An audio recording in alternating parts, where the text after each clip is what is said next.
जय माता दी दोस्तों, आप सभी को आने वाले नवरात्रे की ढेरों शुभकामनाएं। माता रानी की कृपा आप पर और आपके परिवार पर सदैव बनी रहे, इसी मंगल कामना के साथ आज के इस वीडियो में मैं आप सभी के लिए नवरात्रे की बहुत ही सरल पूजा विधि लेकर आई हूँ। तो जो नवरात्रे हैं वो साल में 2 बार आते हैं, एक चैत्र माह में और एक आश्विन माह में। चैत्र माह में पड़ने वाले नवरात्रे को चैत्र नवरात्रे और अश्विन माह में पड़ने वाले नवरात्रे को शारदीय नवरात्रे बोला जाता है। तो देखिए पूजा विधि जो है वो दोनों की सेम ही रहती है। तो देखिए मैं आप सभी को आने वाले चैत्र नवरात्रे जो कि 9 अप्रैल से लग रहे हैं उसकी पूजा विधि करके दिखाने वाली हूँ। और नवरात्रे में माता रानी के 9 स्वरूपों की पूजा की जाती है और ये दिन शक्ति की उपासना के होते हैं। तो नवरात्रि के प्रथम दिन में आपको किस प्रकार से माता रानी की, कलश की और ज्वारों की स्थापना करनी है, तो उसकी मैं सरल सी विधि आप सभी को दिखाने वाली हूँ। तो देखिए अगर आपके घर का मंदिर बड़ा है, जगह है, तो आप ये स्थापना अपने घर के मंदिर में भी कर सकते हैं। और अलग से अगर चौकी लगा रहे हैं तो एक ऐसी जगह चुने जो साफ सुथरी हो और वहां ज्यादा डिस्टरबेंस ना हो, क्योंकि 9 दिन के लिए माता रानी की स्थापना होती है। तो एक बार स्थापना करने के बाद इन्हें जगह से हिलाया नहीं जाएगा। तो इस तरह से आपको एक चौकी लगा लेनी है, लाल रंग का आसन बिछा लेना है चौकी के ऊपर। और यहाँ पर माता रानी को आसन देने के लिए मैंने एक और ऊपर से चौकी लगाई हुई है। तो इस प्रकार से फूलों का आसन देते हुए हम सबसे पहले अपनी माता रानी को विराजमान कर लेंगे। तो देखिए यहाँ पर मेरे पास माता रानी की मूर्ति है, आप मूर्ति की जगह पर फोटो की भी स्थापना कर सकते हैं। साथ ही फूलों का आसन देते हुए अब हम प्रथम पूज्य गणपति जी की स्थापना कर लेंगे, क्योंकि देखिए किसी भी तरह का पूजन हो गणपति जी की स्थापना अनिवार्य होती है। अब देखिए गेहूं का आसन देते हुए यहाँ पर हम अष्टदल कमल बनाते हुए कलश की स्थापना कर लेंगे। और चूंकि मेरा एकादशी का व्रत था इसलिए पूरे पूजन में मैंने चावल का प्रयोग नहीं किया है। तो आप चाहें तो गेहूं से भी बना सकते हैं अष्टदल कमल, या अगर आप चाहें तो चावल से भी बना सकते हैं, कोई दिक्कत वाली बात नहीं है। और गेहूं और चावल की जगह पर अगर आप तिल का प्रयोग करना चाहें तो वो भी कर सकते हैं। तो अब हमें पीतल का, तांबे का या मिट्टी का एक पात्र लेना है। तो यहाँ पर मैंने पीतल का लोटा लिया है कलश स्थापना के लिए, और उसमें रोली से स्वास्तिक बना लिया है, कंठ पर मोली बांध ली है। और अब इस कलश को हमें कंठ तक भर लेना है। आप कलश पूरा भरें, खाली ना छोड़े, क्योंकि जब पत्ते लगाएंगे तो उन्हें जब पानी से मॉइस्चर मिलता है तो वो सूखते नहीं है। इसके बाद देखिए सिक्का, सुपारी, हल्दी की गांठ, ये सभी सामग्री डाल लेंगे। और यहाँ पर देखिए जैसे मैंने बोला मैं चावलों का प्रयोग नहीं कर रही हूँ, मैंने अष्टदल कमल भी गेहूं से बनाए हैं। तो यहाँ पर हम तिल डाल लेंगे, एक फूल डाल लेंगे कलश के अंदर। और इसके बाद अब मैंने यहाँ पर 5 अशोक के पत्ते लिए हैं। आपको अगर आम के पत्ते मिल जाते हैं तो आप उन्हें प्रयोग करें कलश में सजाने के लिए, या आप पान के पत्तों का भी प्रयोग कर सकते हैं। इसके साथ ही चंदन और रोली से हम सभी पत्तों को टीक लेंगे, क्योंकि देखिए पूजन में कोई भी चीज आपको खाली नहीं छोड़नी है। हर वस्तु को आपको रोली या चंदन या कुमकुम, सिंदूर किसी से भी टीक जरूर लेना है। इसके बाद अब हमें एक जटा वाला पानी वाला नारियल चाहिए, आप हिलाकर देख लें उसमें पानी होना चाहिए। और अब इस तरह से नारियल की चुनरी मिलती है, आसानी से नवरात्रि के टाइम पर मिल जाती है ये। आप इसे ले सकते हैं या कलावे को भी लपेट सकते हैं नारियल में, या नॉर्मल चुनरी भी आप लपेट सकते हैं। अब देखिए यहाँ पर नारियल को रखने की दिशा मैं आपको बता देती हूँ। या तो पूजन करने वाले की ओर नारियल का मुख हो या फिर ऊपर की ओर हो, दोनों ही विधियां एकदम सही हैं। आप ऊपर की ओर मुख करके भी रख सकते हैं नारियल को, और अपनी ओर भी। अगर अपनी ओर नारियल का मुख कर रहे हैं तो कलश के ऊपर चावलों से या गेहूं से भरा एक पूर्ण पात्र रखिए, उसके ऊपर नारियल रखिए, फिर इसके बाद स्थापित करिए।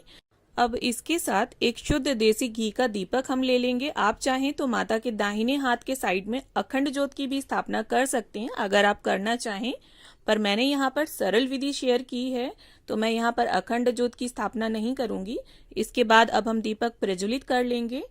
इसके साथ ही एक पूजा के पात्र में मैंने यहाँ पर रोली से स्वास्तिक बना लिया है, और अब हम इसमें ज्वारों की स्थापना करेंगे। तो यहाँ पर मिट्टी का एक कुंडा लिया है मैंने, और जमुना जी की यहाँ बालू थी मेरे पास, उसमें मैंने जौ बोए हैं। अब बहुत से लोग जौ की जगह पर गेहूं बोते हैं, तो अगर आप गेहूं बोना चाहें तो वो भी बो सकते हैं। तो देखिए नवरात्रि में ज्वारे बोना बहुत ही शुभ माना जाता है, क्योंकि ज्वारों में साक्षात माता रानी का वास होता है। तो यहाँ पर आप कोशिश करें कि मंदिर वाले कमरे में या मंदिर के आसपास ही माता रानी की स्थापना करें। तो देखिए, सभी की स्थापना के बाद और चौकी पर विराजमान करने के बाद गंगा जल और फूल की सहायता से हम सभी को स्नान की भावना से छींटा दे देंगे और जो ज्वारे हमने बोए हैं उन्हें भी इस तरह से सींच देंगे। देखिए, ज्वारों में बहुत पानी नहीं डालना है। डेली पूजा के टाइम आप सुबह सुबह के टाइम थोड़ा थोड़ा पानी डाल दें। और जिस प्रकार से स्नान के बाद वस्त्र पहने जाते हैं, ठीक उसी प्रकार से वस्त्र की भावना से हमने गणपति जी को कलावा अर्पित कर दिया है, जनेऊ अर्पित कर दिया है और चंदन, कुमकुम, तिल समर्पित करते हुए हम गणपति जी का पूजन कर लेंगे। अब इसके साथ ही गणपति जी को यहाँ लाल रंग का गुलाब और सूरजमुखी का फूल, साथ ही दूब घास हम अर्पित कर देंगे। तो देखिए, माता रानी की इस तरह से स्थापना और पूजन करने के लिए 9 दिन का व्रत अनिवार्य नहीं होता। आप परवा और अष्टमी का व्रत रहकर भी इस तरह से स्थापना और पूजन कर सकते हैं। तो इस प्रकार से देखिए, माता रानी को हमने चुनरी भेंट कर दी है और कलश देव को भी वस्त्र की भावना से कलावा अर्पित कर दिया है और जो हमारा ज्वारों का कुंडा है उसे भी हम वस्त्र अर्पित कर देंगे। और माता रानी का, कलश देव का, ज्वारों का और दीपक का, सभी का हम चंदन, रोली, तिल समर्पित करते हुए पूजन कर लेंगे। तो देखिए, नवरात्रे के इन 9 दिनों में चारों तरफ माता रानी की झांकियां और उनके भजनों से जो रौनक होती है वो देखने लायक होती है। माता रानी का मनमोहक रूप और झांकियां देखकर हटने का बिल्कुल भी मन नहीं करता। तो देखिए, नवरात्रि में अगर आप माता रानी की स्थापना करते हैं तो परिवार के साथ मिलजुल कर 2-4 भजन माता रानी के जरूर गाएं। इससे घर का जो वातावरण है वो पॉजिटिव होता है और बच्चों के अंदर भी भक्ति की भावना आती है। तो इस प्रकार से माता रानी को यहाँ पर लाल रंग के गुलाब और कुछ सूरजमुखी के फूल मैं अर्पित कर दूंगी। साथ ही वरुण कलश देव को भी यहाँ पर फूलों की माला मैं अर्पित कर दूंगी। देखिए, नवरात्रि में फूल, माला, ये सभी चीजें बहुत आसानी से मंदिर के सामने जो माली बैठे होते हैं उनके पास मिल जाती हैं। तो इस प्रकार से सभी को फूल अर्पित करने के बाद यहाँ पर माता रानी को कुछ श्रृंगार का सामान मैं भेंट कर दूंगी। तो यहाँ पर 16 श्रृंगार मैंने माँ को चढ़ाए हैं। आप 5, 7, 9 इस तरह से भी श्रृंगार का सामान माँ को भेंट कर सकते हैं। और ये श्रृंगार का सामान या तो आप ये पहले दिन चढ़ा दें माँ को, या लास्ट दिन जो होता है उस दिन भी अर्पित कर सकते हैं। इसके साथ ही माँ को मेवे, मिठाई, ऋतुफल, बताशे जो भी उपलब्ध हो आपके घर में वो भोग अर्पित करें। और या सिर्फ बताशे का भोग भी अगर आप माता रानी को प्रेम पूर्वक लगा देंगे तो माता रानी उसे भी स्वीकार कर लेंगी। और देखिए, बतासे जब आप अर्पित करें तो एक लौंग का फूल, जिसमें साबुत फूल हो, वो जरूर आप रखें बताशे के ऊपर। आप चाहें तो यहाँ पर माँ को एक पान के ऊपर बताशा, लौंग, इलायची ये रखकर भी मुख शुद्धि के लिए अर्पित कर सकते हैं। इसके साथ ही देखिए, आप दक्षिणा भी जरूर निकाल दें और इसे भी या तो आप पहले दिन निकालें या लास्ट वाले दिन निकाल सकते हैं। इसके साथ ही माँ दुर्गा से संबंधित धार्मिक पुस्तकें जैसे दुर्गा सप्तशती, दुर्गा चालीसा, दुर्गा स्तुति, दुर्गा कवच, कोई भी पुस्तक आप एक नियम बना लें, या तो सुबह पढ़ें उसे या शाम पढ़ें, पर पढ़ें जरूर। और अगर आपके पास समय का अभाव हो तो आप दुर्गा चालीसा तो पढ़ ही सकते हैं, काफी छोटी सी होती है, कम समय में ही पूरी हो जाती है। इसके साथ देखिए, अब हमें हवन एक छोटा सा करना होता है, ये भी बहुत जरूरी है। तो यहाँ पर मैंने गाय के गोबर के उपले लिए हैं, मार्केट में इजीली अवेलेबल हो जाते हैं, और इन्हें गैस पर सुलगा लिया है। और अब हम छोटा सा एक हवन करेंगे। तो देखिए, सबसे पहले हवन कुंड का पूजन कर लेंगे हम। और इसके बाद सबसे पहले हमें 5 आहुतियां घी की देनी है। तो देखिए, नवरात्रि का जो पूजन है वो बहुत ही विस्तृत रूप से भी किया जाता है, जैसे षोडश मातृका बनाए जाते हैं, नवग्रह बनाए जाते हैं, पर यहाँ पर जो जो अनिवार्य स्थापना और पूजन है मैं सिर्फ वही करके आपको दिखा रही हूँ।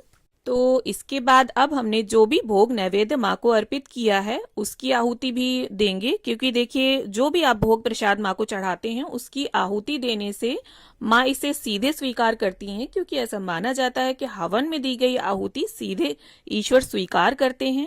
तो यहाँ पर अगर आप चाहें तो बीच बीच में हवन सामग्री की भी आहुति दे सकते हैं। इसके बाद देखिए, एक लौंग के जोड़े की हमें इस प्रकार से घी में डुबोकर आहुति जरूर देनी है लास्ट में, और साथ में घी की भी 5 आहुतियां दे दें। अगर देखिए आपके पास उपला ना हो तो कपूर पर और सूखे नारियल के टुकड़ों पर भी आप ये हवन कर सकते हैं। और देखिए, हमेशा प्रज्वलित अग्नि में ही आहुतियां दी जाती हैं, इस बात का भी आप विशेष ध्यान रखें। और हवन संपूर्ण करने के बाद उसके आसपास जल जरूर फिरा दें। और अब इसके बाद हम गणपति जी की, माता रानी की, कलश देव की, ज्वारों की, सभी की प्रेम पूर्वक आरती उतार लेंगे। अम्बे तू है जगदम्बे का